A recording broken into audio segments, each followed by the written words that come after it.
pauvreté, toute tristesse, toute misère. Je brise au nom puissant de Jésus-Christ. Toute forteresse démoniaque qui est sur le peuple, qui est sur les hommes, qui est sur les femmes, qui est sur les enfants, qui est sur nos familles, sur notre travail. Je brise au nom puissant de Jésus-Christ. Toute forteresse des démons. Je renverse tous les arguments, tout cœur d'esprit.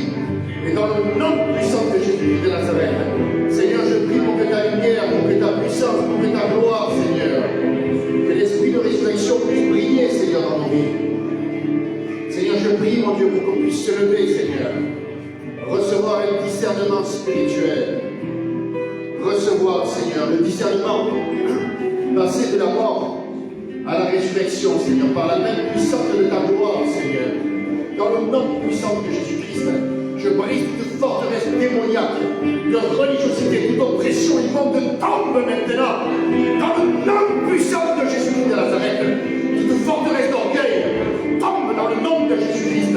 Toute forteresse démoniaque sort de la diable. Lâche les têtes, lâche les pensées, Satan dans le nom puissant de Jésus-Christ. Chante les mensonges. Je brise au nom puissant de Jésus-Christ. Toute forteresse de résignation, toute forteresse de tristesse. Chante maintenant. Manipulation, séduction, chante nos vies dans le nom puissant de Jésus-Christ. Seigneur, amène ta lumière, Seigneur. Amène ta liberté, ta gloire, ta vérité, Seigneur, dans la vie, Seigneur.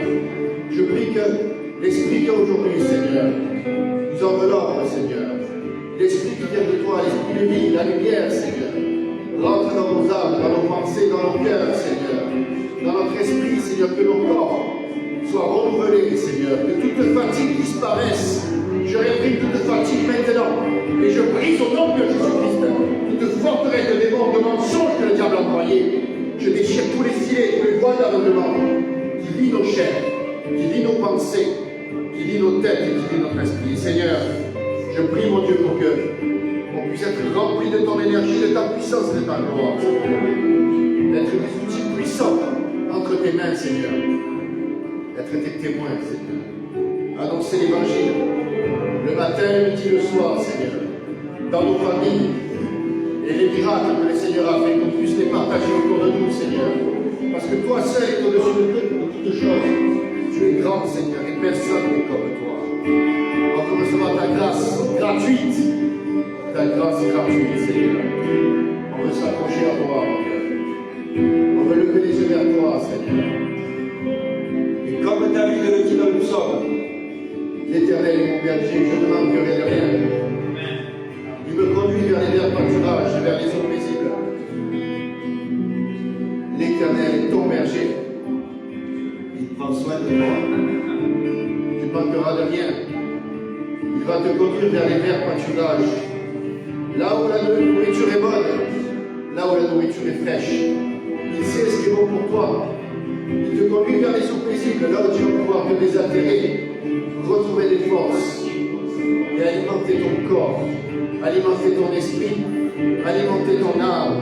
Il t'aime, il prend soin de toi, il prépare un chemin nouveau, un chemin de bénédiction pour toi. Et alors on veut le recevoir ce matin. Amen. Et Amen.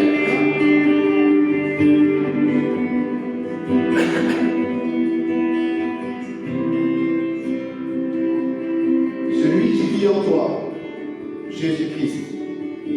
Jésus-Christ vit en toi et vit en moi. Même si tu es attaqué, même si tu te sens oppressé, en toi il y a toujours la puissance de celui qui a vaincu la mort, de celui qui a vaincu le péché, de celui qui a vaincu le mensonge, qui n'a pas eu peur d'aller à la croix et de payer pour nos péchés, pour toutes les choses.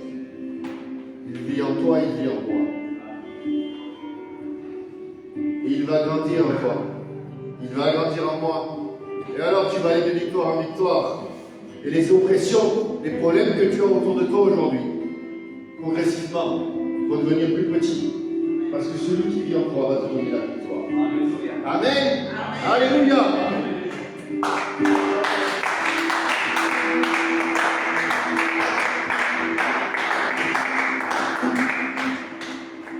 Merci.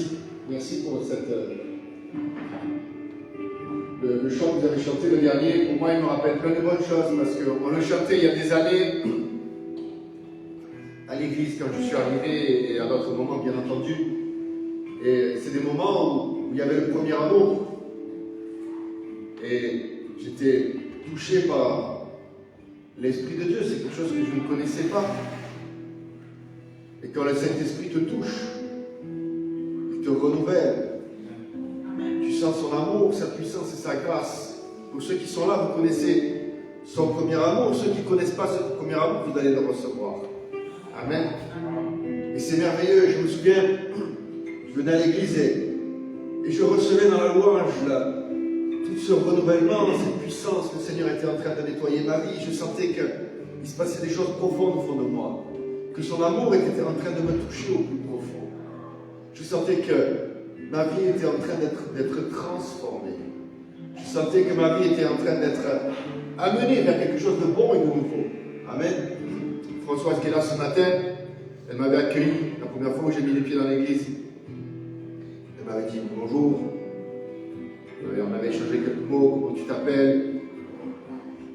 Tu es le bienvenu. Et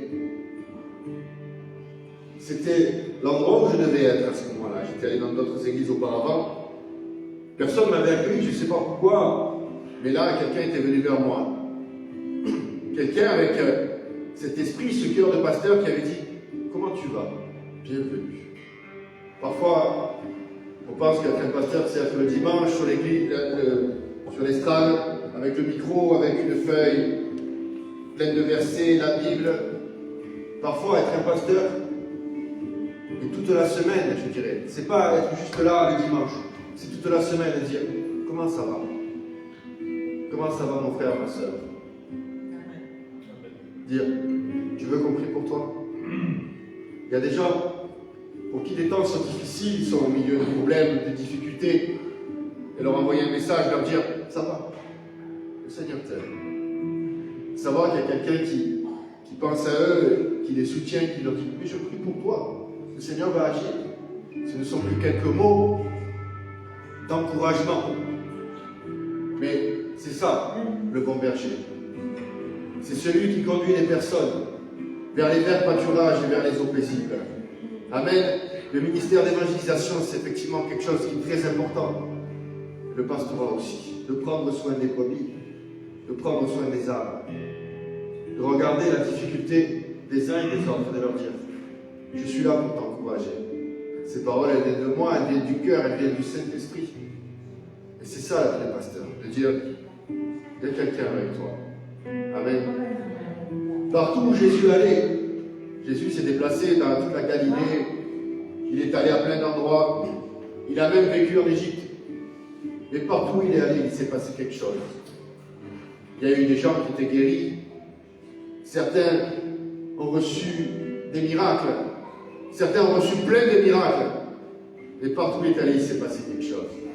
Alors si le Seigneur est en toi, il va se passer des choses pour toi. Crois-le. Amen. Le Seigneur veut activer cette foi en toi. La foi. Même si plein de choses paraissent confuses autour de toi, tu ne comprends pas tout, mais c'est normal. Même à la fin de ta vie, même le dernier jour, tu n'auras peut-être pas tout compris.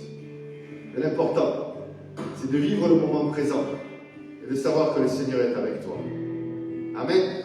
Tu n'as pas besoin de tout comprendre. Tu as besoin de croire et de recevoir les miracles et la foi. Amen. Alléluia.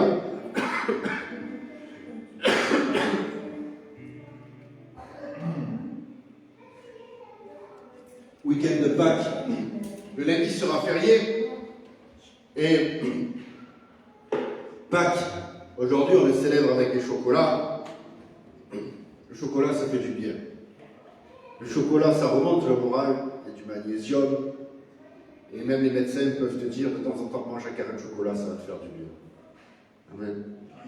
Et pour nous, Pâques, ça représente beaucoup de choses, évidemment. Alors, on va parler, on va voir dans l'Ancien Testament et dans le Nouveau Testament, il y a différentes versions de Pâques. Et on va effectivement voir ces versets-là, mais juste quand on était dans la louange, le Seigneur m'a donné ce verset, on va le lire. C'est dans Marc 3, au verset 10. Amen.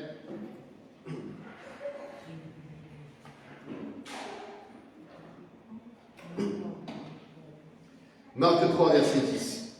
En effet, comme il guérissait beaucoup de gens, tous ceux qui avaient des maladies se jetaient sur lui pour le toucher. Amen. Jésus guérissait beaucoup de gens. Marc, il raconte ça, il ne dit pas le nombre, mais ici, en une phrase, il résume peut-être ce que Jésus a fait en plusieurs jours, en plusieurs semaines. Et il dit ici, comme il guérissait beaucoup de gens, tous ceux qui avaient des maladies se jetaient sur lui pour le toucher. Amen. Les gens se jetaient pour lui. Les gens ne venaient pas vers Jésus avec politesse en disant « Bonjour, est-ce que tu pourrais, s'il te plaît ?» Non, les gens se jetaient. Il y avait une urgence. Amen. Tu sais, des fois, on voit à la télé, il y a une star de cinéma, il y a un chanteur très célèbre qui passe à Cannes, je ne sais pas où, et les gens se jettent, il y a la foule qui bouge. Et là, c'était pareil. Les gens se jetaient sur Jésus pour être guéris. Amen. Et il guérissait beaucoup de gens. Le Seigneur guérit beaucoup de gens encore aujourd'hui. Amen. Il va te guérir, il va me guérir. Les esprits impurs, quand ils le voyaient, se prosternaient devant lui et s'écriaient « Tu es le Fils de Dieu ». Amen. Regardez bien. Marc, il dit, il y avait des esprits impurs.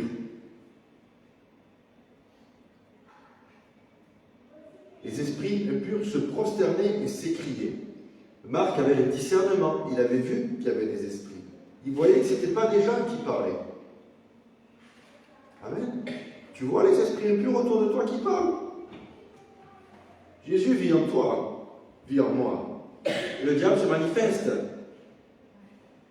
Nous, on a tendance à dire, Seigneur, envoie des anges actifs avec nous. Le Seigneur envoie des anges. Mais toi et moi, nous vivons dans un monde spirituel. Et Marc, il avait le discernement ici. Il dit, il y a des esprits impurs qui se manifestent. Il y a des esprits impurs qui parlent. Il disait, tu es le Fils de Dieu. Le diable avait très bien vu que Jésus était le Fils de Dieu. Les démons étaient soumis. Les maladies disparaissaient, les gens étaient guéris. Et Marc, il le voit. Là, il y a des esprits. Là, il y a des esprits. Que le Seigneur nous donne le discernement, comme pour Marc, de voir autour de nous ce qui est en train de se passer. Si tu es en train de parler à une personne, ou si tu es en train de parler à un esprit impur, et tu es en train de perdre ton temps. Amen. Jésus disait, à chaque fois, il disait, ne les laissez pas parler, les démons. C'est valable pour nous aujourd'hui. Les démons disaient, tu es le Fils de Dieu. Eux-mêmes avaient vu qu'il était le Fils de Dieu. Beaucoup n'ont pas compris. Comment pouvons-nous, en tant que chrétiens, parfois, ignorer autant le monde spirituel? Il y avait un jour, on regardait un reportage, c'était un reportage à la télé, et ça parlait de Dieu, de la religion, etc. C'était extrêmement intéressant. Et ils avaient posé des questions à des prêtres catholiques, à différentes personnes. Et à un moment, il y a un prêtre, c'était un jeune. Et il a dit une chose extrêmement intéressante. Il a dit parfois, on parle tellement de Dieu qu'on oublie de parler avec Dieu. Amen. Recentrons-nous sur les choses importantes et essentielles. Ici, sur ces quelques versets, tu vois qu'il y a des tas de personnes qui sont guéries. Il y a Jésus qui est là, les gens se jettent sur lui. Il y a des démons qui se manifestent. Amen. Et Marc, il le voit, il le discerne. On ne peut pas omettre de voir que nous vivons dans un monde spirituel. Amen. Les oppressions qui sont autour de nous, elles ne viennent pas du Saint-Esprit, elles ne viennent pas de Dieu. Mais à un moment, il faut le reconnaître, il faut se positionner et dire, ça ne vient pas de toi, Seigneur. Amen. La Pâque, c'est quoi? Dans l'Ancien Testament, le peuple était captif en Égypte pendant 430 ans. Au début, c'était une bénédiction. Et avec les années, ils sont devenus esclaves. Et quand Moïse est arrivé, il leur a dit, je vais vous libérer. Dieu m'a envoyé pour vous libérer. Le peuple a dit, mais nous, on ne veut pas partir. La première fois que Moïse est allé parler avec le Pharaon, il a doublé leur travail. Il a dit, nous, arrête-toi, arrête-toi. Qui était en train de se manifester? Le Pharaon voulait tenir en esclavage le peuple. alors les démons se manifestaient encore plus. Quand, au bout des 10 plaies, Dieu a envoyé 10 plaies sur l'Égypte. Le peuple, systématiquement, le peuple de Dieu n'a pas été touché.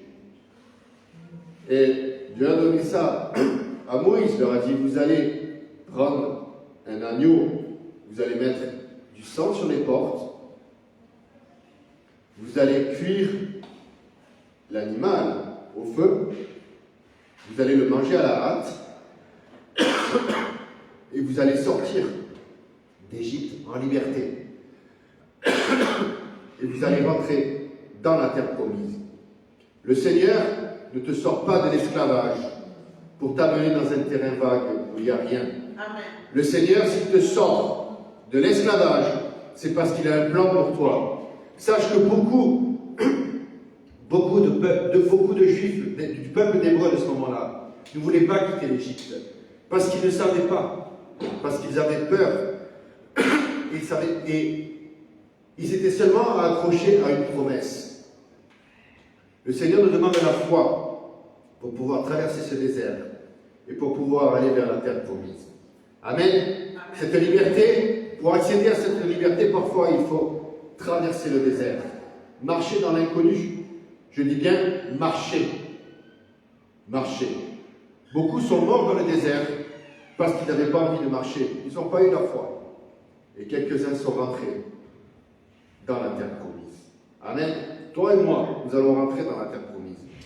Je le proclame dans le nom de Jésus. J'ai la foi. Amen. Pour moi, ce que je ministre là aujourd'hui, la libération, de passer de l'esclavage à la liberté, c'est un processus qui est long dans nos vies. Et ma vie n'est pas terminée. Je vais encore découvrir la liberté sur ma vie, bien entendu. Et quand je suis arrivé à l'église, il y avait le premier amour, comme je disais tout à l'heure. Il y a eu une croissance, une avancée. D'un coup, le Saint-Esprit m'a poussé rapidement. Je suis rentré dans le ministère avec les enfants, avec l'évangélisation, avec plein de choses. Et au bout d'un moment, il y a des choses qui sont remontées. Et le diable ne voulait pas que j'avance. Et j'étais dans la confusion. J'ai passé des moments compliqués où c'était difficile, où je ne comprenais rien. Où les personnes, les responsables qui priaient pour moi me disaient « Mais c'est à droite le chemin, c'est à droite que tu dois aller. » Et moi j'allais à gauche. Et je revenais leur voir, je disais « Mais ça ne marche pas. » Mais ils m'ont dit à droite, et moi j'allais à gauche. C'est pour ça que Jésus dit que ceux qui ont des oreilles pour entendre, qu'ils entendent. Il le dit des dizaines et des dizaines de fois dans les évangiles. Il l'a dit devant des milliers de personnes. Combien l'ont suivi? Ce qui est intéressant, c'est que Jésus était juif. Le peuple juif savait que le Messie allait venir du milieu des Juifs. Amen. Et Jésus dit que celui qui a des oreilles, il ne dit pas que les Juifs qui ont des oreilles, il parle à tout le monde, aux Romains, aux Grecs, à toi, à moi, à ton frère, à ta sœur, à celui qui est dans la rue. Tout le monde a des oreilles. Que celui qui a des oreilles pour entendre, qu'il entende. Amen. Ouvrir les yeux, ouvrir nos oreilles spirituelles, pour voir et pour nous remémorer les choses, les promesses que le Seigneur nous donne. Amen. Amen. La Pâque, le peuple sort d'Égypte. La Bible dit qu'ils sont allés demander à leurs voisins, à leurs voisines avant de partir, de leur donner des pièces d'or, des objets en or, que le Seigneur était avec eux. Ils ne sont pas partis les mains vides, ils sont partis avec de l'or et de l'argent. Ils sont partis pour aller vers quelque chose de meilleur. Ne t'accroche pas à ce que tu vis aujourd'hui, à tes problèmes, à tes difficultés, parce que quand le Seigneur va amener la libération, il y a quelque chose qui va s'ouvrir devant toi. Peut-être ça va être un désert, mais tu dois le traverser pour aller jusqu'à la terre promise. Amen. Amen. Alléluia. Voilà.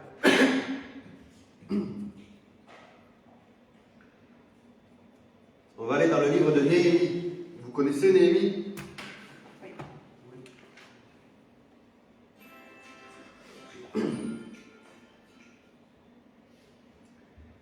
Néhémie, c'est un prophète.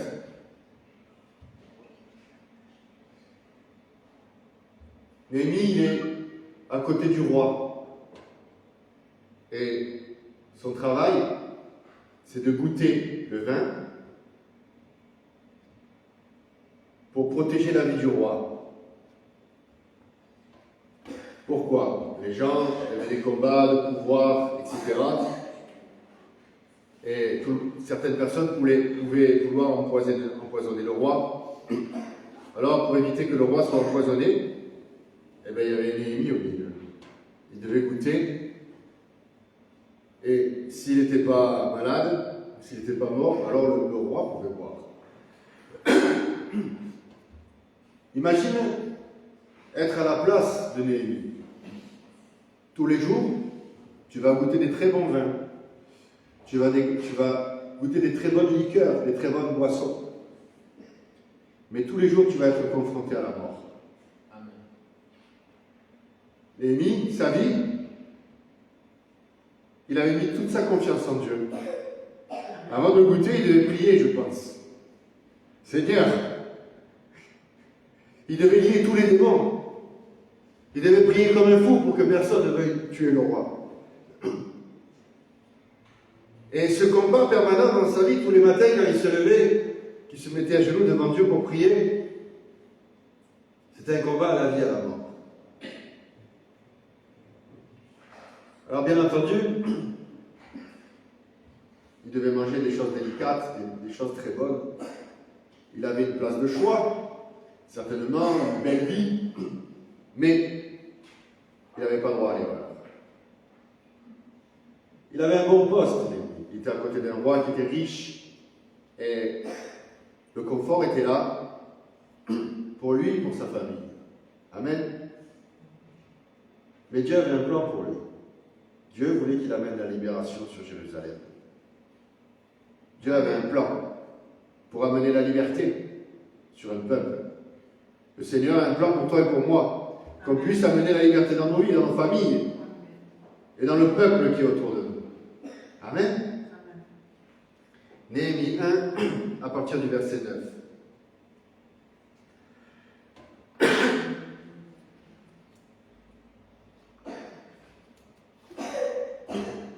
Mais si vous revenez à moi, et si vous gardez mes commandements et les mettez en pratique, alors, quand même, vous seriez bannis à l'extrémité du ciel.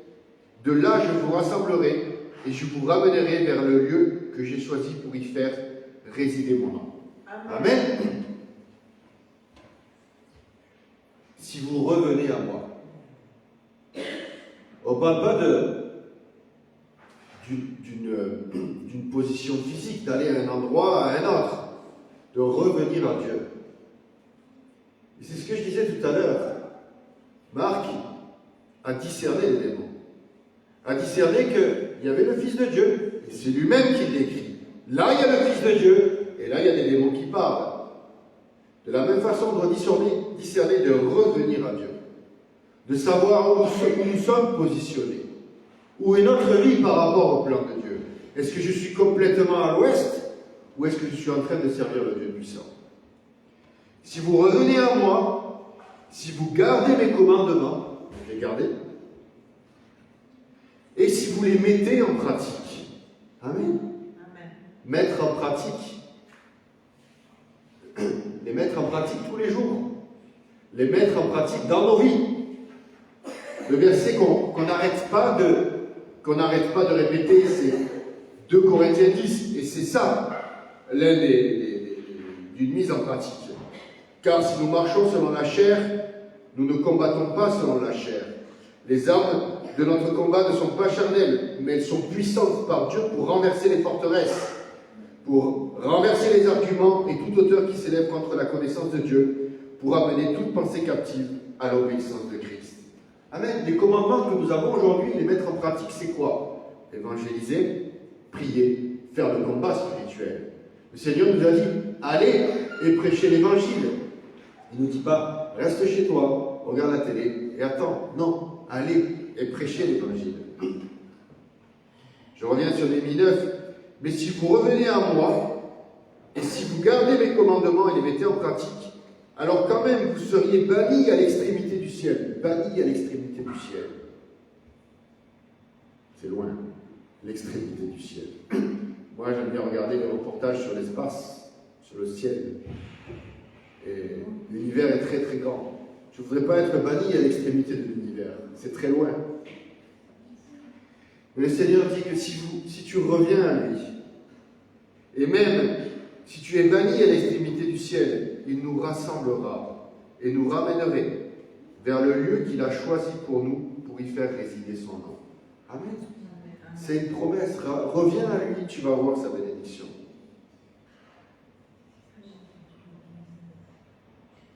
Verset 11. Ah Seigneur, que ton oreille soit donc attentive à la prière de ton serviteur, à la prière de tes serviteurs qui veulent craindre ton nom. Donne aujourd'hui du succès à ton serviteur. Néhémie demande du succès à l'Éternel. Demande le succès à l'Éternel. Demande le succès sur ta vie. Demande le succès sur les plans que Dieu a prévus pour toi. Néhémie demande le succès pour amener la liberté. Pas pour lui, mais pour le peuple qui est en captivité. Le peuple qui est découragé, qui a les bras affaiblis, qui a les genoux affaiblis. Amen. On va aller dans Néhémie 2.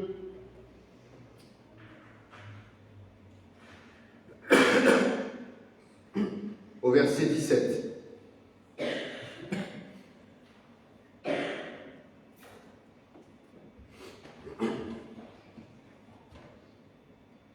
Je vous le dis alors, maintenant Néhémie est à Jérusalem. La ville est complètement détruite. Elle a été saccagée et elle est sous l'oppression. Je leur dis alors, vous voyez le malheur où nous sommes. Jérusalem est détruite et ses portes sont brûlées par le feu. Venez, rebâtissons la muraille de Jérusalem et nous ne serons plus dans le déshonneur. Amen. Le Seigneur te dit de rebâtir ta muraille. De rebâtir ce qui te protège et ce qui est autour de toi. Néhémie tout seul, il ne peut rien faire. Une ville à rebâtir tout seul, il n'y arrivera pas. Il sait qu'il a besoin d'une équipe, il a besoin de gens qui sont autour de lui. Et je leur racontais comment la bonne main de mon Dieu était sur moi et quelles paroles le roi m'avait adressées. Ils dirent, levons-nous et bâtissons. Et ils se fortifièrent dans cette bonne résolution. Amen. Néhémie donne un témoignage. Il dit, regardez, j'ai eu la faveur du roi. J'ai eu des promesses. J'ai demandé le succès. Avec ces quelques paroles, Néhémie a fait qu'un peuple puisse se relever pour rebâtir. Amen. Parfois, on pense qu'on a besoin d'apprendre la Bible par cœur. On a besoin qu'il y ait des éclairs qui tombent du ciel ou de voir des choses incroyables et magnifiques. Mais simplement, parfois, on a besoin d'un homme qui vient d'une femme qui te dit, le Seigneur est avec toi. Regarde, le Seigneur est avec moi. Il m'a permis que je sois là. Je t'encourage, tu vas avoir la victoire. Et le peuple était découragé, il avait du mal à reconstruire. Et Néhémie est arrivé avec l'encouragement. Et la Bible dit qu'ils ont dit, levons-nous et bâtissons. Plus loin, dans le livre de Néhémie, ils avaient d'un côté l'épée pour combattre, et de l'autre la truelle et les instruments de maçonnerie pour reconstruire. Néhémie, c'est un leader. Un leader, il est là pour encourager le peuple. Un leader, il est là pour voir et pour leur dire, vous voyez le malheur où nous sommes. Un leader, il est là pour dire aux gens, regarde, il n'est pas là pour te mentir. Il est là pour te dire, oui, il y a un problème. Oui, la ville est détruite. Mais regardez, la main de Dieu est avec nous. Jérusalem est détruite et ses portes sont brûlées par le feu. Il n'y avait rien de pire que ça. Mais venez, rebâtissons la muraille. Amen. Un leader est un homme qui prend les responsabilités, qui se lève au nom de Dieu, qui n'a pas peur de prendre la coupe empoisonnée à la place d'un autre et de dire, oui, moi je mets ma tête. Oui, moi je me lève. Oui, moi j'y vais dans le nom de Jésus-Christ. Néhémie est allé avec la foi. Il aurait pu rester dans sa position de confort. Mais il a décidé de se lever. Et sachant que seul il ne pourrait rien faire. Alors il a demandé l'aide. Et le peuple a dit, on va se lever avec toi. Amen. Pourquoi je parle de tout ça ce matin? Parce qu'à la Pâque, il se passe plein de choses. À la Pâque, le Seigneur t'amène de la captivité à la liberté. La Pâque, c'est le moment où Jésus-Christ est allé à la croix. Tout le monde dit, la Bible ne dit pas qu'ils ont tué Jésus-Christ. Les apôtres disent, ils l'ont crucifié. Jésus n'a pas été tué. Jésus a rendu son esprit. Jésus a l'autorité sur la vie et la mort. Le Seigneur a l'autorité sur les démons qui sont autour de toi. Utilise l'autorité que le Seigneur t'a donnée. Quand il va vers le peuple, vers Jérusalem, la ville est détruite. La ville est détruite, les portes sont brûlées. Mais il va avec l'autorité du Dieu puissant. Et il n'a pas peur d'aller affronter les hommes qui sont là. Parce que la Bible dit un peu plus loin que certains se sont levés, ont commencé à se moquer. Certains se sont levés à leur dire, pourquoi êtes-vous en train de désobéir au roi? Pourquoi êtes-vous en train de faire des choses mauvaises? Le diable va se lever pour te parler, pour te dire non, c'est pas possible, pour se moquer de toi. Mais dans le nom de Jésus-Christ, tu as l'autorité pour briser les forteresses de démons. Comme je le disais tout à l'heure par Marc. Marc a dit, là il y avait le Fils de Dieu, les démons étaient en train de parler. Ouvre tes yeux et tes oreilles spirituelles. Écoute si c'est le Seigneur qui te parle ou si c'est des démons qui sont en train de te parler. Amen. Ouvrons les yeux, ouvrons les oreilles pour voir qu'est-ce qui est en train de se passer autour de nous. Amen. Le livre de Néhémie est un livre fort et puissant dans lequel il y a un homme qui se lève, un homme qui est seulement goûteur. Il goûte. Peut-être certains d'entre vous ont vu dans Astérix, c'est un dessin animé, mais également une bande dessinée. Et il y a un goûteur qui goûte les gâteaux, qui goûte la nourriture pour le roi. C'est la même chose. Alors évidemment, c'est présenté d'une façon humoristique. Et d'une chose très simple, son métier était simple, allez, goûter. D'un simple goûteur, d'un homme simple, le Seigneur peut lever un leader. Amen. L'autre jour, on regardait un reportage, c'était Marie-Madeleine, tout ça. Marie-Madeleine était une femme qui était avec Jésus parmi les disciples. Elle l'a soutenu avec ses finances. Elle a soutenu le ministère et les apôtres et toutes choses. Et ensuite, d'après l'histoire, je ne sais pas si c'est vrai, mais elle est venue jusqu'à Marseille pour évangéliser. Avec Lazare, c'est ce que raconte l'histoire. Je ne sais pas, j'y étais pas. Peut-être les historiens ont raison, peut-être ils ont tort, j'en sais rien. Mais moi, je veux bien le croire qu'elle ait traversé la Méditerranée. Peut-être qu'elle est allée à un autre endroit, je ne sais pas. Mais cette femme a vu que le Seigneur l'appelait pour faire quelque chose, pour se lever. Le Seigneur appelle les hommes et les femmes pour beaucoup de choses. Amen. Tu peux être goûteur, tu peux être plombier, tu peux être électricien, tu peux être ce que tu es. Et le Seigneur peut t'appeler pour un ministère. Vous savez, il peut même appeler des enfants. Et quand Jésus multiplie les pains et les poissons, il y a un enfant qui est à côté avec quelques pains et quelques poissons. Et la solution, parfois, elle vient du tout petit qui est à côté. Les disciples ne savaient pas quoi faire. Il y avait une foule nombreuse. Jésus avait enseigné pendant un long moment. Les gens étaient morts de faim, les disciples étaient fatigués. Jésus, il savait tout ça. Jésus est le Fils de Dieu, il connaît le passé, le présent et le futur. Et il leur dit, donnez-leur à manger. Et parfois, le Seigneur, il te met devant un challenge, devant une situation compliquée, il te dit, vas-y, fais-le. Mais comment je vais faire? Et parfois, la solution, elle vient d'un homme, d'un enfant qui était tout petit, qui était à côté. C'est un enfant qui avait quelques pains et quelques poissons. Moi, ça m'appelle l'attention parce que lui, ce petit garçon, ou cette petite fille, je crois que c'était un petit garçon, il s'était dit, moi, je vais écouter pendant longtemps le maître et je vais prévoir de quoi manger. Je vais prévoir pour ce temps parce que j'ai envie d'être à côté du Maître, que mes oreilles soient ouvertes d'entendre. Je ne veux pas être fatigué, je ne veux pas mourir de faim, alors je prévois ça pour moi. Et quand le besoin est arrivé, que les gens avaient faim, il a tout donné. Les pains et les poissons qu'il avait. Et parfois, le Seigneur nous demande de donner tout ce qu'on a entre les mains. Et le Seigneur, il l'a multiplié. Et il a permis de nourrir 5000 hommes, plus les hommes et les enfants qui étaient là. Amen. Et parfois, on croit qu'on n'a pas grand-chose entre les mains. On a l'impression que d'avoir 2-3 pains, 2-3 poissons, on a l'impression que c'est rien du tout. On se sent tout petit comme un enfant.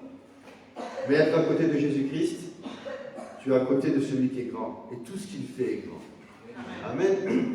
Alors, comme on écoutait récemment, le Seigneur, il peut faire beaucoup avec le peu que tu as entre les mains. Amen. Le Seigneur a levé les yeux, il a prié, et il a dit, allez, distribuez les pains et les poissons. Et tout le monde était étonné de voir que, quand les apôtres sont revenus, il restait des pains et des poissons. Amen. Et ce petit garçon, imaginez-vous être à la place de ce petit garçon et de voir qu'avec quelques petites choses, le Seigneur, il a multiplié pour beaucoup. Alors parfois, on se demande, mais est-ce que cette parole d'encouragement que je vais donner à un frère et à une sœur, est-ce qu'elle est utile? Bien sûr qu'elle est utile.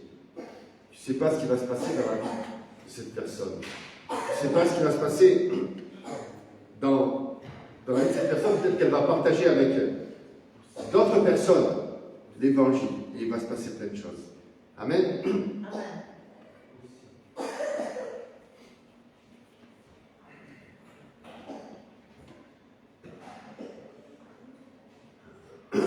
On va aller dans Luc, chapitre 22, verset 15.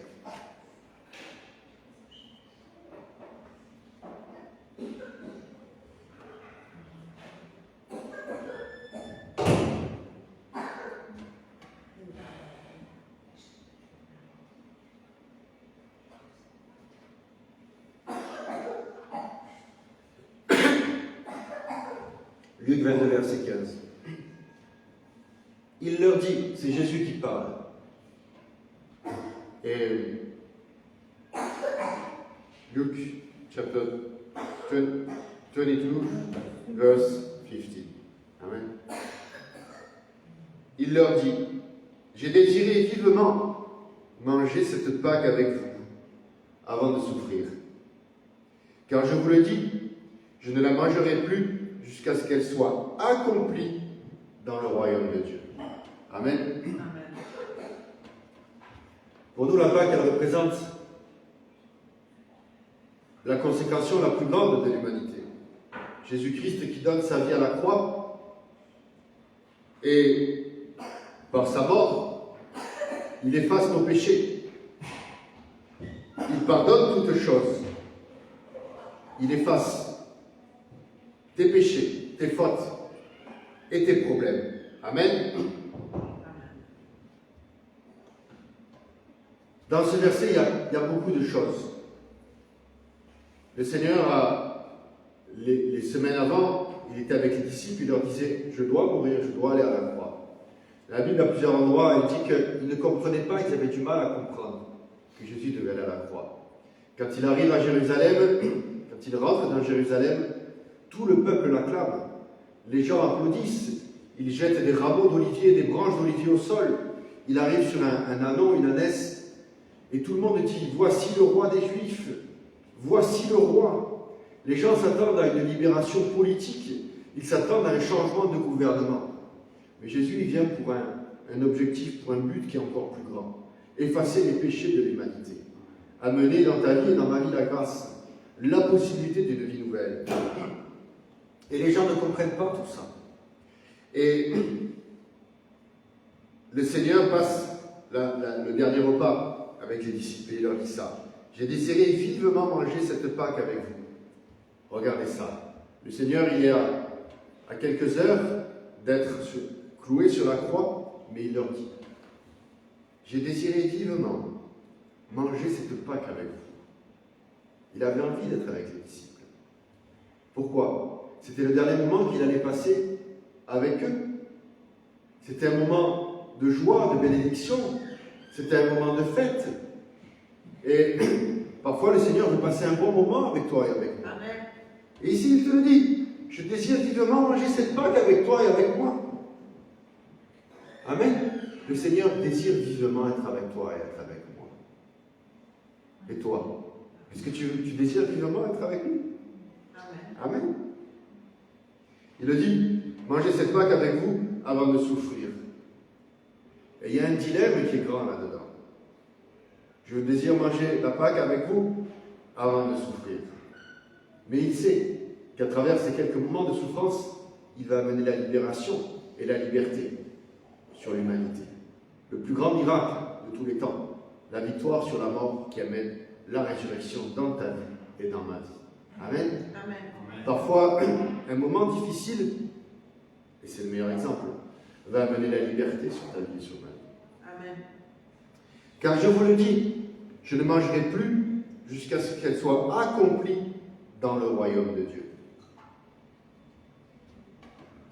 Il va se passer quelque chose de grand quand il dit ça.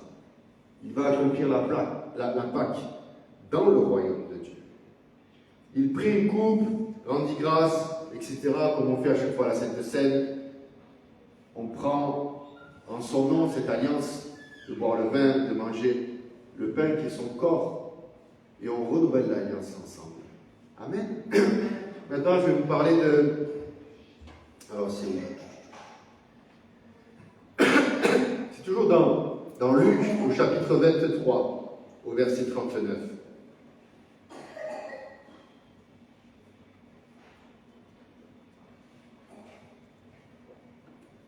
Ils ont mangé la Pâque, Jésus a été arrêté, et maintenant il est sur la croix. Et ici, il se passe quelque chose d'incroyable, d'extrêmement profond. Jésus est sur la croix entre deux hommes. Il y a 3 personnes qui sont crucifiées ce matin-là. Et au verset 39, il est écrit « L'un des malfaiteurs, suspendu à la croix, blasphémait contre Jésus. Et il lui disait « N'es-tu pas le Christ? Sauve-toi toi-même et sauve-nous. » Il y a cet homme, je crois que ce n'est pas un homme qui est en train de parler. Comme on l'a vu tout à l'heure dans Marc, ce n'est pas un homme qui peut dire ça. Écoute-moi, si toi ou moi on est crucifiés, on sait qu'on va mourir, est-ce que tu parlerais comme ça au Fils de Dieu? Jésus ne répond pas. L'un des malfaiteurs suspendu en croix blasphémait contre lui. N'es-tu pas le Christ? Sauve-toi toi-même et sauve-nous. Il y avait une oppression terrible, il y avait beaucoup de démons à ce moment-là autour, des forteresses de démons, à tel point que cet homme ne se rendait pas compte qu'il était poussé par l'oppression pour parler de cette façon-là au Christ. Le diable souhaitait qu'une chose, c'était que Jésus descende de la croix. Le diable ne souhaitait qu'une chose, c'est que Jésus n'aille pas au bout. Parfois, le diable, il te pousse pour que tu n'ailles pas au bout. Il te provoque. N'es-tu pas le Fils de Dieu? Bien sûr qu'il était le Fils de Dieu. Parfois, le diable vient contre nous avec des vérités. La Bible contient la parole de Dieu, les pensées des hommes, mais à beaucoup d'endroits, on entend le diable parler dans la Bible. Il connaît la parole. Quand Jésus est tenté dans le désert, le diable va citer des versets. Le discernement, comme on a vu avec Marc, qui disait là, il y avait des démons qui parlaient. Et il disait ça. Il avait vu la différence. Et ici, c'est pareil. Un homme cloué sur la croix, à quelques minutes de mourir, ou à quelques heures de mourir, qui est en train de blasphémer contre le Fils de Dieu. Ce n'était pas un homme qui parlait. C'était l'oppression qui était autour de lui, qui avait mis des arguments dans la tête pour s'adresser au Fils de Dieu. Verset 40. Mais l'autre lui fit des reproches et dit: Ne crains-tu pas, Dieu, toi qui subis la même condamnation? Regardez, c'est merveilleux. Pourquoi est-ce que ça c'est relaté dans l'évangile de Luc? Parce qu'il y avait Jésus, et d'un côté, il y avait un homme qui se laissait oppresser par toutes les forteresses, et un autre qui avait le discernement, et qui a vu ce qui était en train de se passer. Ça veut dire que nous avons une décision, un choix à prendre. Est-ce que tu vas être à gauche ou à droite?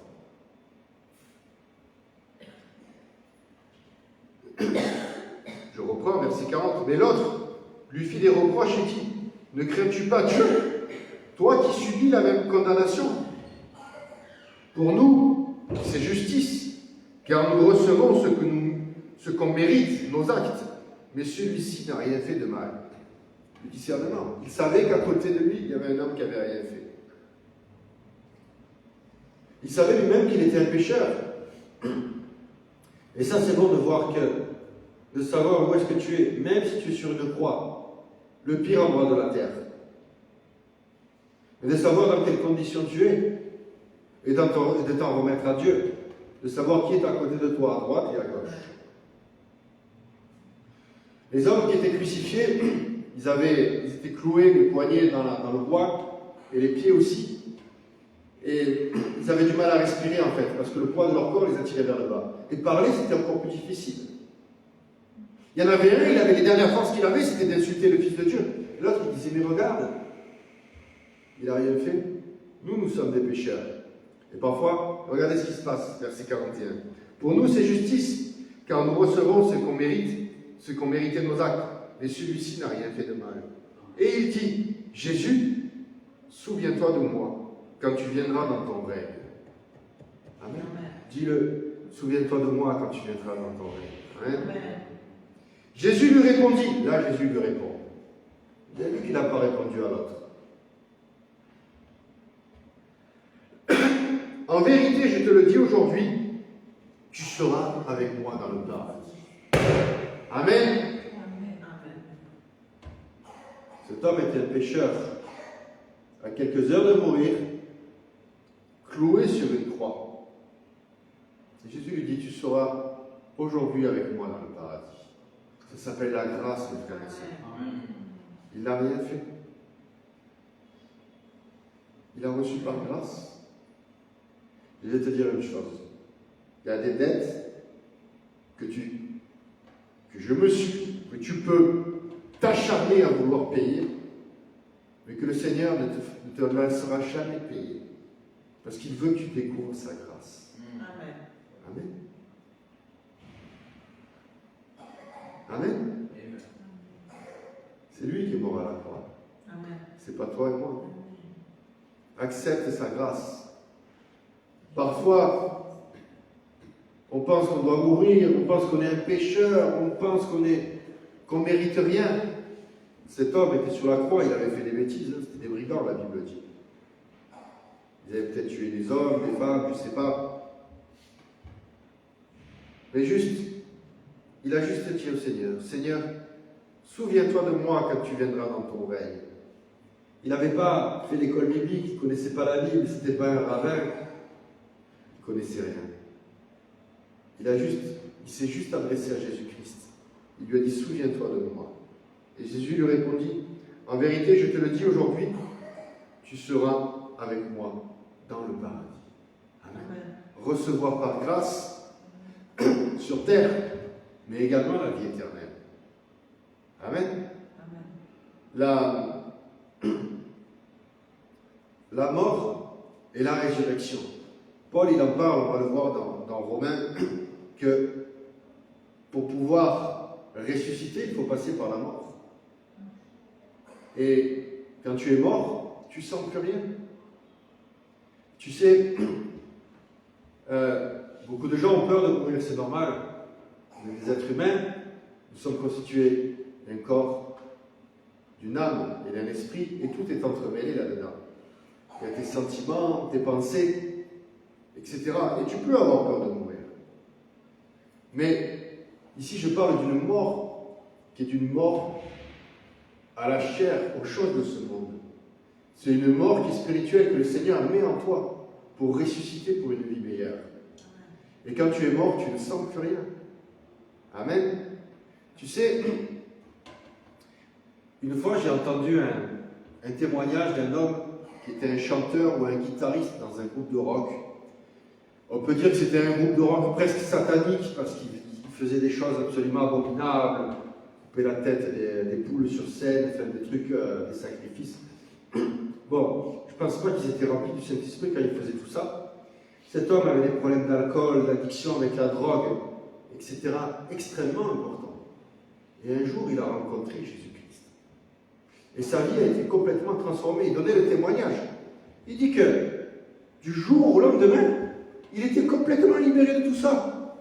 Il n'avait plus envie de boire et plus envie de se droguer. Ça ne lui faisait plus rien. Amen. Il était mort à tout ça. Quand tu es mort, à certaines choses, elles ne te font plus rien. Amen. Quand Étienne avait un ministère merveilleux d'évangélisation, il a été lapidé. Étienne a été lapidé et il y avait Paul à côté, qui était là. Ce passage est merveilleux parce que Étienne, il n'a pas peur de mourir. Il dit, je voyais les anges monter et descendre, je voyais le Fils de Dieu assis à la droite du Père. Et on ne voit pas qu'il est en train de souffrir. Ce que je veux dire à travers tout ça, c'est que beaucoup de chrétiens, et moi aussi ça m'arrive parfois, on croit que pour recevoir les bénédictions, pour recevoir la grâce, on doit souffrir. Et c'est faux. Le Seigneur nous donne par grâce, comme il a fait à ce brigand qui était sur la croix.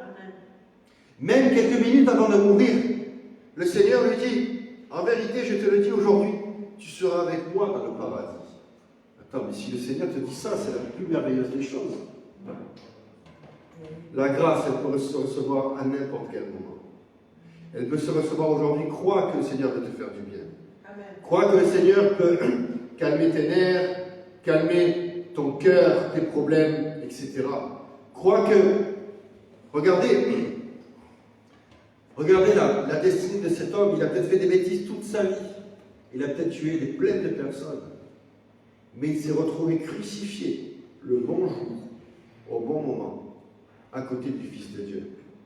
Que quelques secondes de repentance, quelques secondes de discernement, de savoir qui était à côté de lui, a amené la grâce et lui a ouvert les portes de l'éternité et du paradis. Amen. Tu n'as pas besoin d'apprendre la Bible par cœur ou de faire l'école biblique. Parfois, quelques secondes de discernement peuvent t'ouvrir les portes du paradis. Crois-le ce matin. Crois que par la foi, tu peux recevoir beaucoup de choses. Amen. On va aller dans Romains, chapitre 6.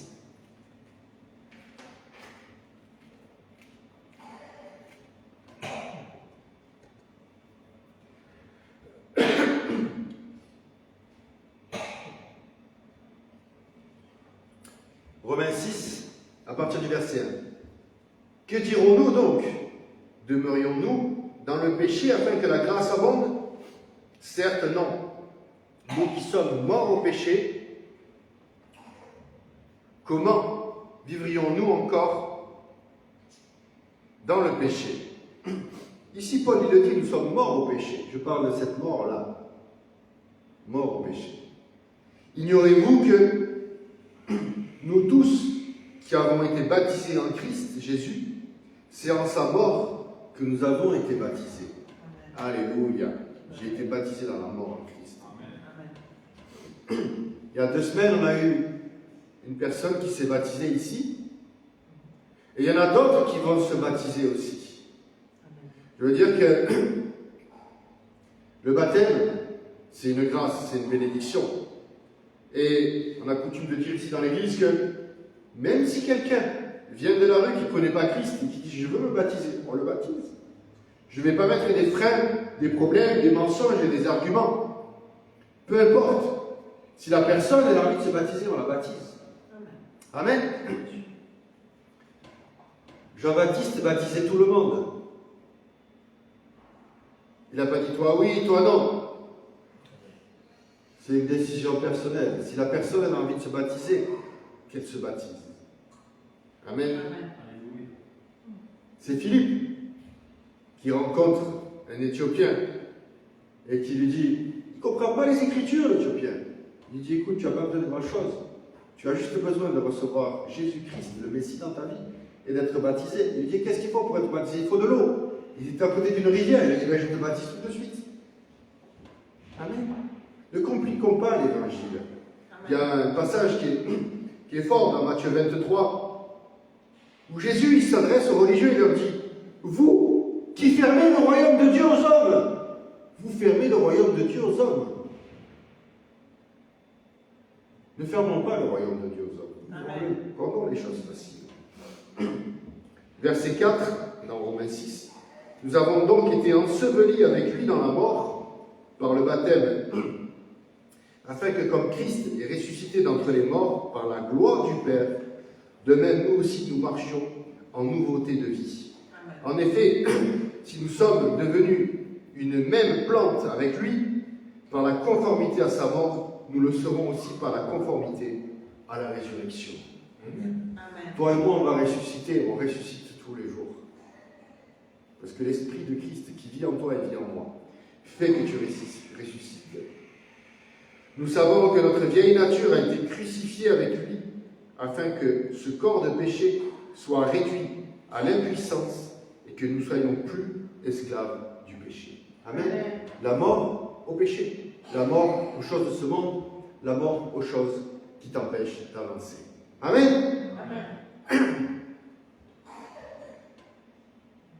À chaque fois que tu dis que Jésus-Christ est mort à la croix pour tes péchés, pour mes péchés, ça ne plaît pas au diable. Le diable voulait que Jésus descende de la croix. À chaque fois que tu évangélises quelqu'un, ça ne plaît pas au diable.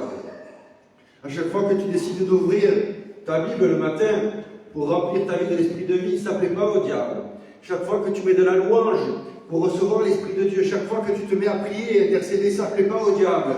Et comme Néhémie a décidé de se lever et d'aller reconstruire Jérusalem, des hommes se sont levés pour dire le contraire. Alors, bien sûr qu'il y a de la résistance. Bien sûr qu'il y a de la résistance.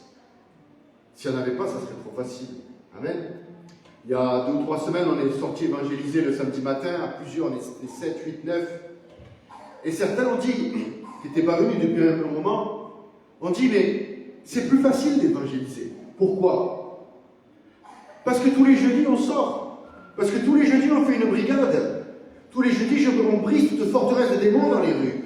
On ordonne au diable de lâcher les âmes. On ordonne au diable de lâcher les pensées des personnes.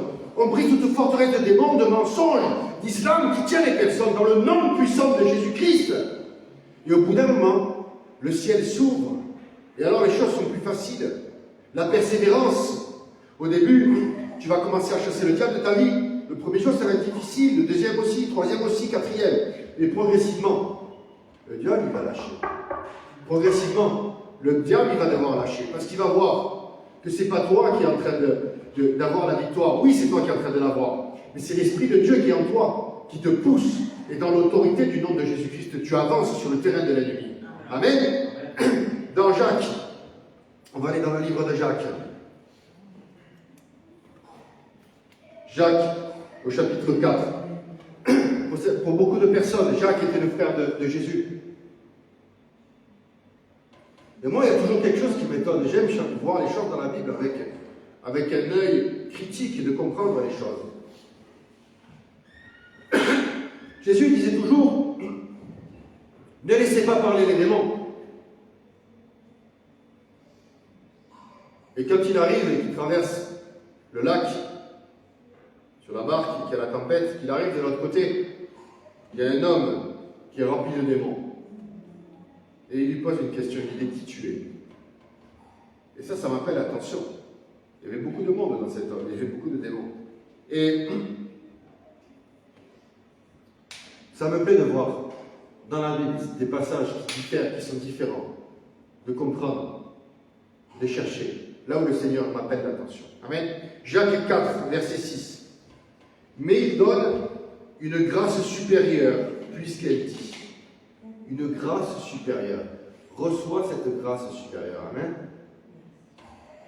Dieu résiste aux orgueilleux, mais il donne sa grâce aux humbles. Amen. Soumettez-vous donc à Dieu, résistez au diable, et il fuira loin de vous. Amen. Comme Marc, tout à l'heure, il a vu qu'il y avait le Fils de Dieu, il a vu qu'il y avait des démons. Il a vu qu'il y avait deux camps. Il avait le discernement pour voir qu'il y avait une oppression d'un côté et que de l'autre côté, il y avait le Fils de Dieu. Et ici, il est écrit clairement, soumettez-vous donc à Dieu et résistez au diable. Il n'est pas écrit le contraire. Il n'est pas écrit, soumettez-vous au diable et résistez à Dieu. Tu dois discerner où est Dieu et où est le diable. Amen. Amen. Il y a un positionnement à avoir. Si tu veux rentrer dans ce verset et bien comprendre, lis le livre de Job. Job, tout allait bien dans sa vie, il était riche, belle famille, tout ce que tu veux. Puis d'un coup, les problèmes sont arrivés. Il a commencé à s'en prendre à Dieu. Il a dit, Dieu donne, Dieu enlève. C'est faux. C'est le diable qui est venu l'attaquer. Pendant 38 chapitres, il y a ses amis qui viennent lui remplir la tête d'arguments et de mensonges. 38 chapitres. Et à un moment, Job ouvre les yeux. Il voit quel est son ennemi. Et tout change. Pourquoi est-ce que le livre de Job est si long? Pourquoi est-ce qu'il n'y a pas seulement 2 chapitres? Pour nous montrer à quel point le diable peut envoyer des gens autour de nous, même si c'est des gens merveilleux, des amis, remplis d'arguments, remplis de mensonges, pour nous pourrir la vie. Mais le jour où tu ouvres les yeux, la main puissante de l'Éternel est avec toi. Et alors tu sais quel est ton ennemi, qui est contre toi et qui est avec toi. Amen. Amen. Et ici c'est écrit clairement, soumettez-vous donc à Dieu. Il y a un positionnement à avoir. Je ne suis pas plus grand que Dieu. Je me soumets à Dieu. Ma place, c'est d'être soumis et de dire, Seigneur, c'est toi qui as tout créé, tu es le plus grand, tu es au-dessus de toutes choses. D'abord prier. D'abord recevoir le discernement. D'abord me placer du côté de Dieu. Et ensuite de résister au diable. Résister, ça peut être difficile. Tu peux tomber 1000 fois. Mais le Seigneur il va te donner la force de te relever. Amen. Amen. Résister, ça veut dire marcher. Le peuple qui est mort dans le désert, après avoir vu tous les miracles, après avoir vu la mer s'ouvrir, le peuple est mort parce qu'il n'a pas voulu rentrer dans la terre promise, parce qu'il n'a pas voulu marcher. L'esprit d'esclavage qui était en eux était tellement fort qu'ils n'ont pas eu le discernement pour rentrer dans la terre promise. Amen. Résistez au diable et il fuira loin de vous. Verset 8. Approchez-vous de Dieu et il s'approchera de vous. C'est la même chose qu'on a vu dans Néhémie. Revenez à moi. Même si vous êtes bannis à l'extrémité du ciel. Approchez-vous de Dieu et il s'approchera de vous. Purifiez vos mains, pécheurs, et nettoyez vos cœurs, âmes partagées. S'approcher de Dieu, ça veut dire de ne pas avoir l'âme partagée en réalité. Amen. Quand on est touché par le Saint-Esprit, on veut tout donner. Vous savez, ces moments où le Saint-Esprit te touche, Seigneur, je veux tout te donner, je veux te servir pour toute ma vie. 2 jours après, ah non, c'est bon.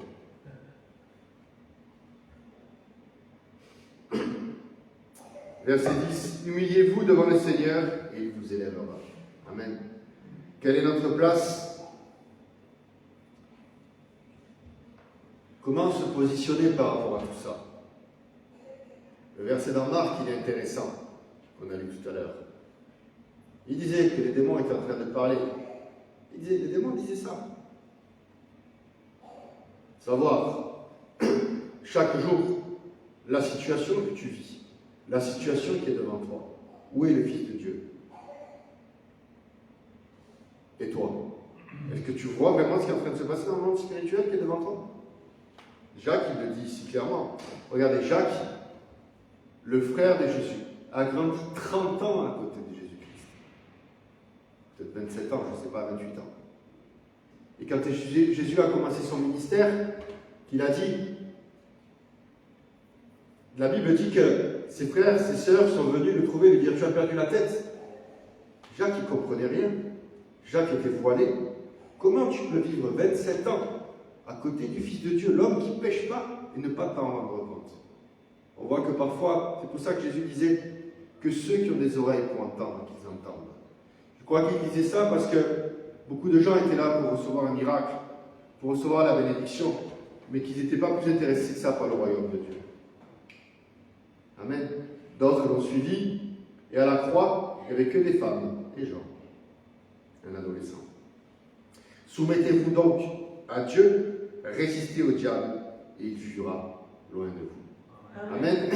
Le diable, quand il va voir que même si tu es oppressé, même si tu es plein de problèmes, si tu vois rien, s'il voit que tu te plantes fermement dans la foi, parce que là, il n'est pas en train de dire que résister au diable, ça veut dire que tu es attaqué, ça veut dire que tu es oppressé.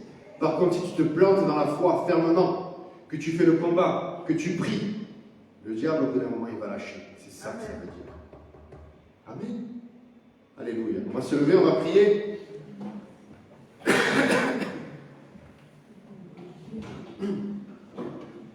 La grâce. On va recevoir la grâce. Amen. Et la guérison.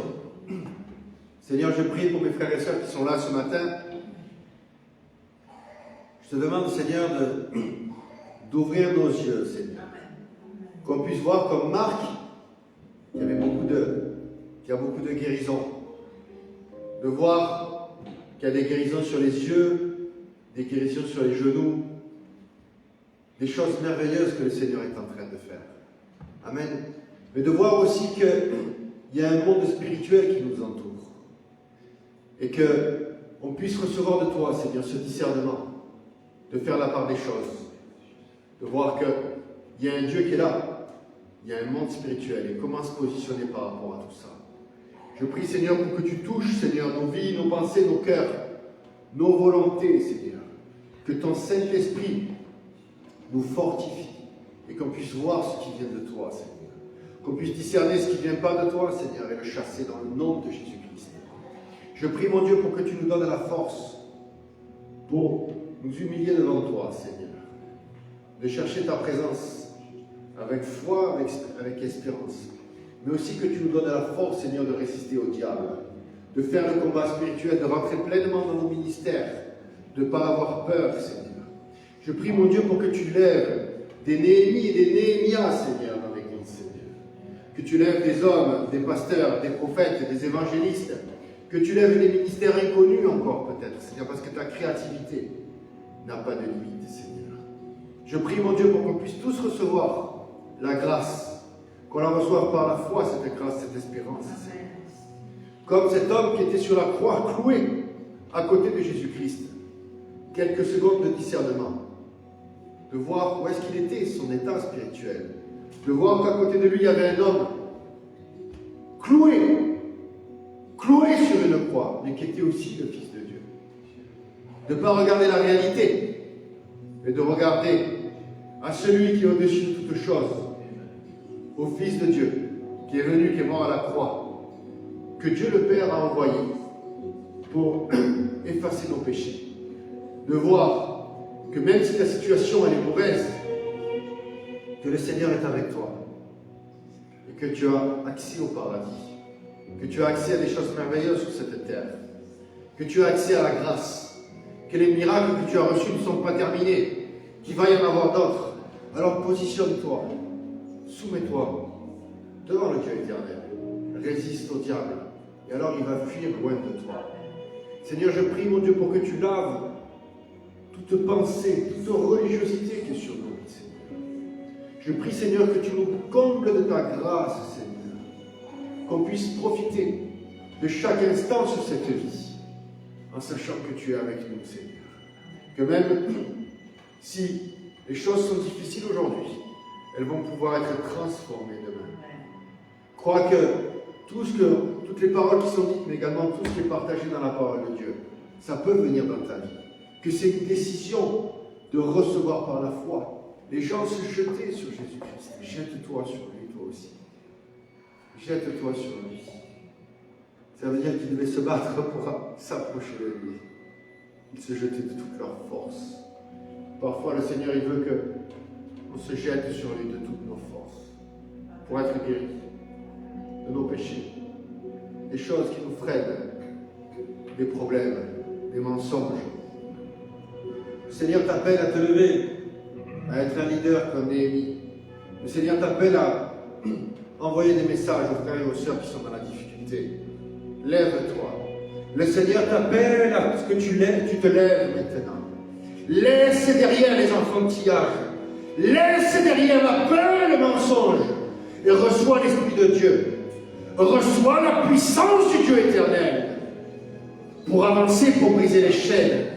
Pour marcher dans l'impossible. Pour ne pas avoir peur.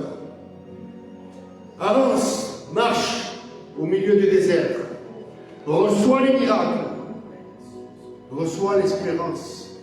Reçois la foi pour déplacer les montagnes.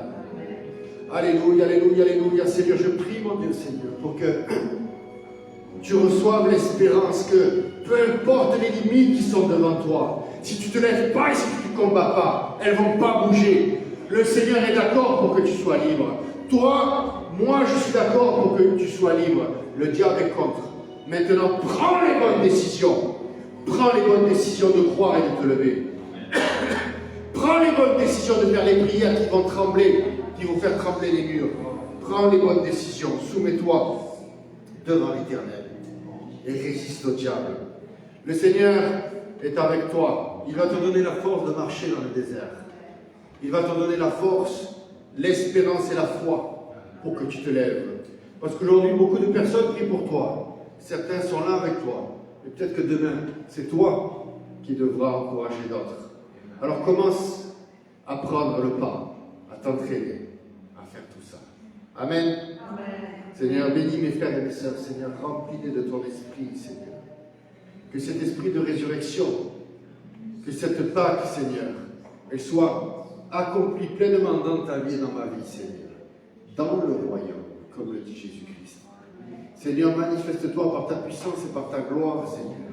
Je brise au nom puissant de Jésus-Christ toute forteresse de contrôle mental, toute forteresse de démons qui tiennent mes frères et mes sœurs, tout ce qui les empêche de rentrer pleinement dans le ministère.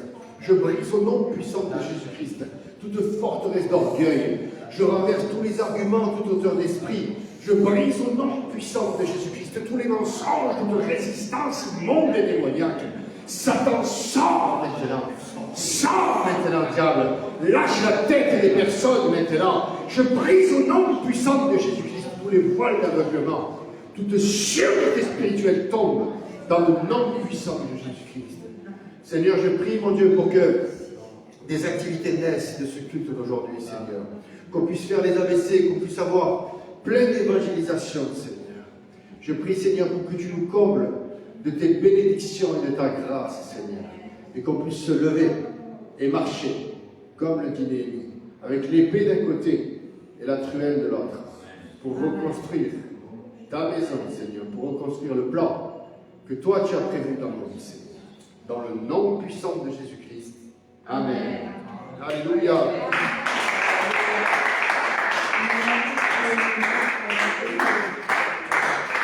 On va donner, on va faire les 10 000 offrandes.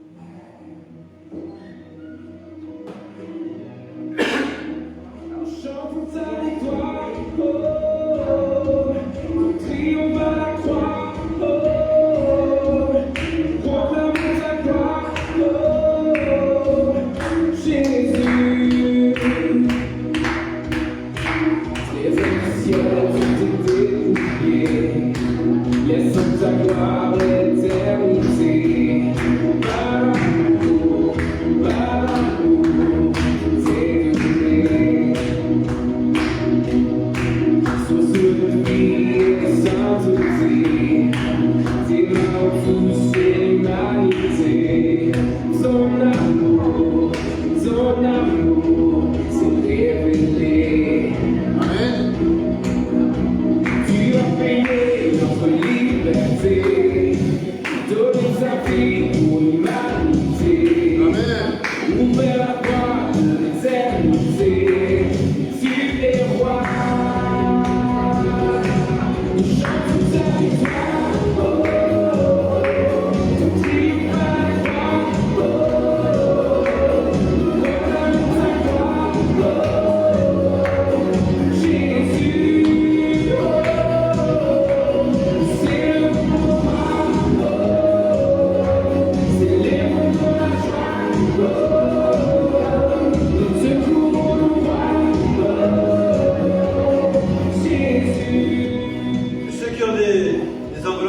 amenez-les là. On va prier dessus.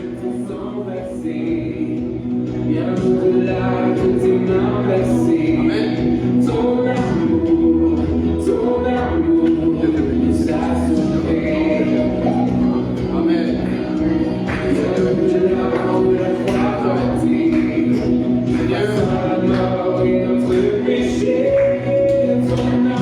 Seigneur, je prie, mon Dieu, saisis ces offrandes, Seigneur. Cette parole ce matin, Néhémie l'a reconstruit avec ce qu'il y avait sur place. Parfois, est-ce que le diable a détruit dans ta vie? Les pierres sont là, les ustensiles sont là. Il faut juste que tu les prennes. Tout était là pour la reconstruction. Et c'est pareil pour tes finances et pour mes finances. Les choses sont à côté de nous, il faut que nos yeux s'ouvrent pour voir. Amen. Seigneur, je prie, mon Dieu, pour que nos yeux et nos oreilles s'ouvrent dans les finances, Seigneur.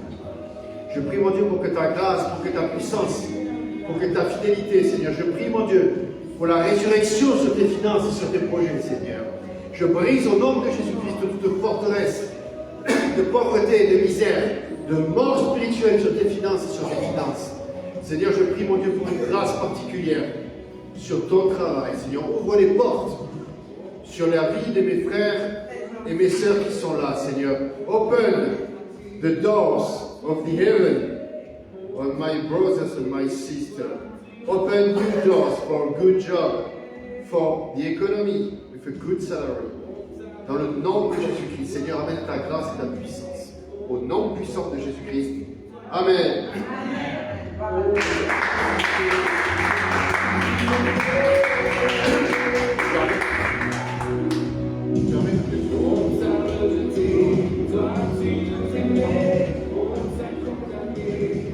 Gloire à Dieu. Merci Seigneur pour ce culte de résurrection. Amen. Et donc, qu'on prenne cet esprit de résurrection toute la semaine avec nous, que la parole qu'on a reçue aujourd'hui puisse porter des fruits. Amen. Donc cette semaine, c'est une semaine qui va être super. Donc demain soir, il y a les des hommes en ligne sur Zoom. Ne ratez pas cette rencontre. Elle est là pour vous construire, pour vous donner les armes. Amen. Pour vous encourager dans la semaine. Le mardi à 19h, c'est les filles des enfants et des adolescents en ligne. Pour ceux qui veulent participer, vous pouvez contacter Amandine, écrire sur le WhatsApp si vous ne l'avez pas déjà fait.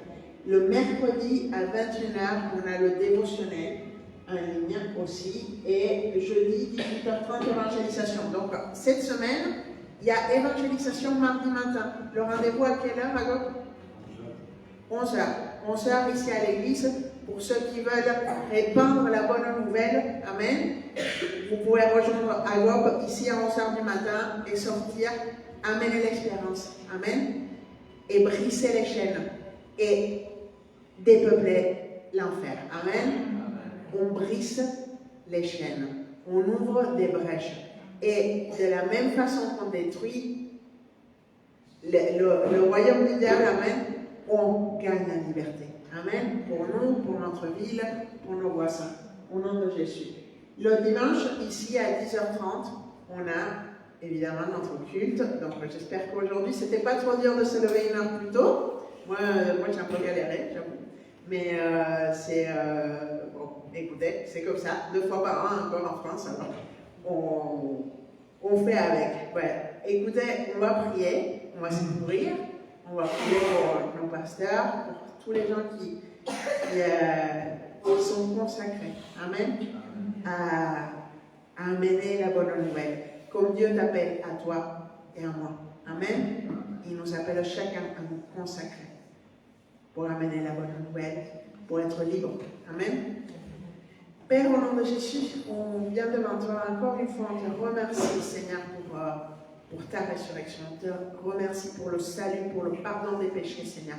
Et pour cette capacité d'être né de nouveau que nous avons grâce à toi, grâce à ton sacrifice, grâce à ta résurrection, grâce à ton Saint-Esprit. Seigneur, on vient devant toi, on te présente la vie de notre pasteur Guillermo, de notre pasteur Pirou, des copasteurs du CCNB, partout dans le monde, Seigneur, de chaque homme, chaque femme, chaque ouvrier, chaque frère, chaque sœur qui ouvre un groupe de prière, qui ministre, qui est à côté de celui qui souffre, Seigneur. Maintenant, on te demande une grâce particulière, protection, provision.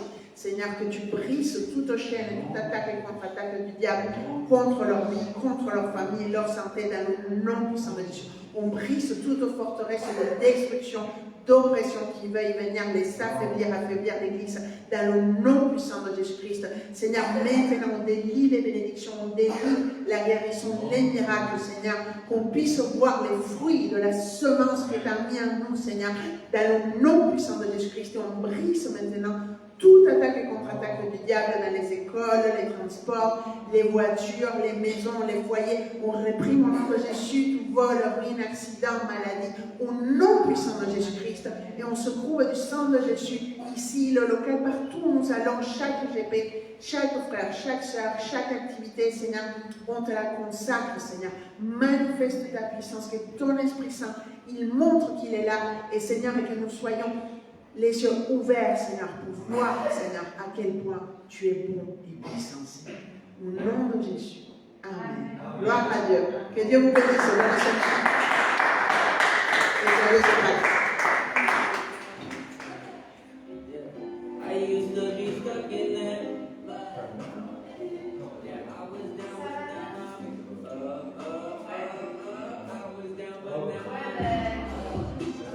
Tu peux arrêter?